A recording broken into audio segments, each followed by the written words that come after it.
William Penn made it an edict that all those who wish to worship may come to Pennsylvania and worship with religious freedom.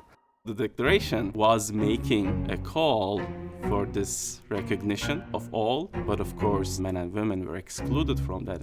Congregation Mikveh Israel is the beacon of that religious freedom and tolerance because it started out when this country started out, and we are still here.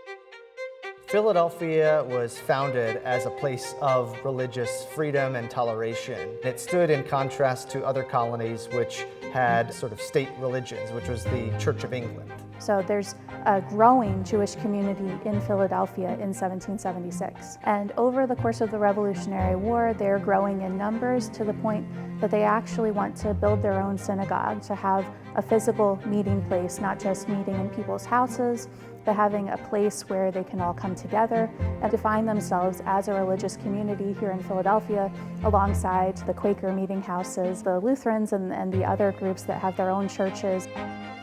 Jonas Phillips joined with others to establish the actual congregation. Jonas Phillips was a Jewish immigrant from Germany who had come to live in Philadelphia and settled here to do business. We know that Jonas Phillips served in the militia. He started in the South as actually an indentured servant, and he worked his way up to becoming a pretty successful merchant. During the summer of 1776, he encountered a Dunlap printing of the Declaration of Independence here in Philadelphia. Jonas Phillips sends this copy of the Declaration of Independence to his relative in Amsterdam, and he encloses it in a letter that he actually wrote in Yiddish, or Judeo-German. And the note says, we are seeing a new nation formed, and he says, I think they're going to win. This letter had to go through the Dutch Caribbean to get to Amsterdam, and it was intercepted by a British ship. And you have to imagine that a British officer opening up this letter that was written in Yiddish in Philadelphia in July 1776 might think that it was written in code. So this document actually ends up in the prize papers in the National Archives as a sort of intercepted mail. It was just private correspondence. There wasn't anything, no political intrigue in it. But that means that this copy of the Declaration lay hidden for years without anyone really realizing that it was there or knowing the full story. Jonas Phillips was also instrumental in the religious tenets clause of the U.S. Constitution. In the Pennsylvania Constitution, there was a requirement for a religious oath, more specifically a Christian oath, in order to hold political office.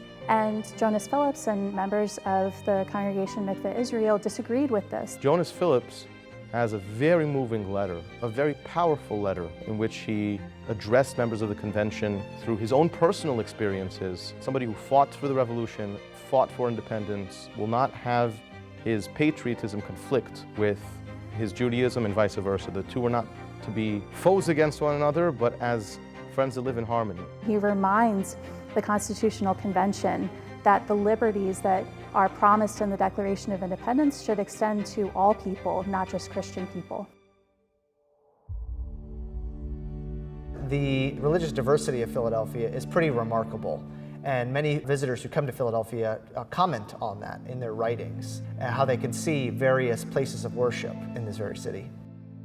Muslims were here at the time, but they were not seen as human beings because those were Muslims who were enslaved. They were hailing from what's today Senegal, Gambia, that Senegambia region. Many of the enslaved Muslims who were brought to America were forcibly converted into Christianity, but many still kept their traditions alive and kept practicing in different ways. There were continuous references within the American Muslim discourse to this past of Muslims being in America from early on, that Islam is not foreign to America. The founding fathers, particularly Jefferson, was giving particular thought to how to think about Muslims, and he wrote about that, and he owned a copy of a Quran, but that they were not recognized.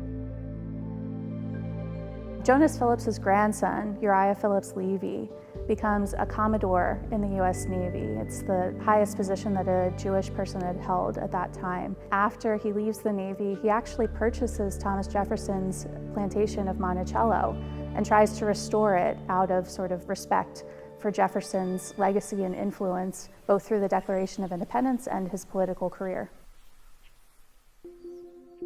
Christ Church is here. The first Catholic church in Philadelphia is still here. These three institutions are within one block of each other. I believe when William Penn said to the Jews, "Celebrate your religion with freedom," he opened a door, and that door should never be closed. And it has opened. It has opened for Jews. It has opened for Muslims. It has opened for people of all faiths to continue to celebrate and to understand that the basis of this country is our differences and its beauty.